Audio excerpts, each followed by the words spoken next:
Rolex Submariner, aka the Hulk. What do you think?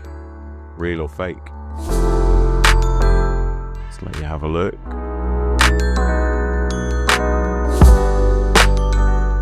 If you guessed fake, you would be correct. This watch came over our counter a couple of weeks ago, and on first glance, exceptionally good quality, and to the untrained eye, you could easily think this was the real McCoy. But there are lots of little details that you can spot that would help you not make the mistake that some people may make and buy this.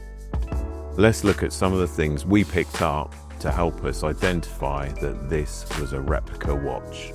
So if you look at the markers at 10 and 11 o'clock, under a loop, you can see that the edges haven't been finished properly. They've not been mirror polished.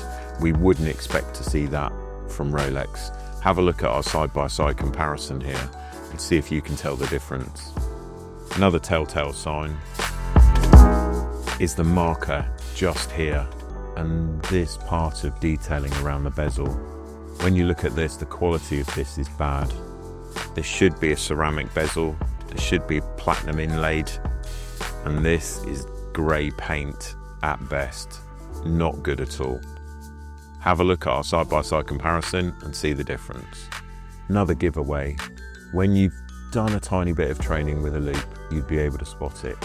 Down here at the 6 o'clock position, laser etched into the glass, you would expect to see the Rolex Cornet.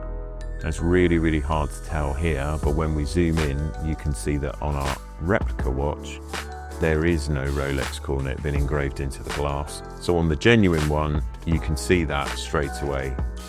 Not always easy to spot this, but when you found it and you can see it by tilting it in the light, you'll manage to find it.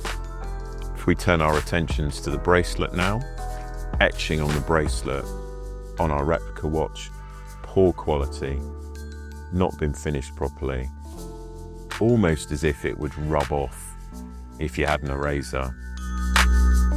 On the genuine watch here, you can see much cleaner, much sharper, much more attention to detail. It's exactly the same when we look at the mirrored side of the deployment clasp. Quality on our replica watch, or staying with our bracelet. If we look at the screws here, where we would make an adjustment for a bracelet size, you can see again poor quality screws. First time you try and take one of these out to remove a link, you're going to damage the screw head. Not the quality you would expect to see on the genuine watch. Another one on the outside of the watch. If you have a look at the Rolex crown, quality just isn't there. Almost feels smooth. We focus on the dial now. Quality above average, if I'm being honest. Okay, not the type of quality we'd expect to see from Rolex though.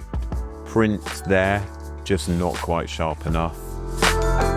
Font nearly there, very slight detail changes. You might be able to see that on our side-by-side if you check it out. Another one that I always like to do is listen to the sound of the bezel clicks. Again, this is much harder if you're not familiar with this sound, but much duller.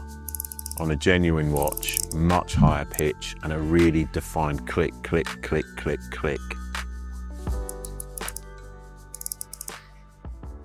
Out of all the copies we see, this one is definitely up there.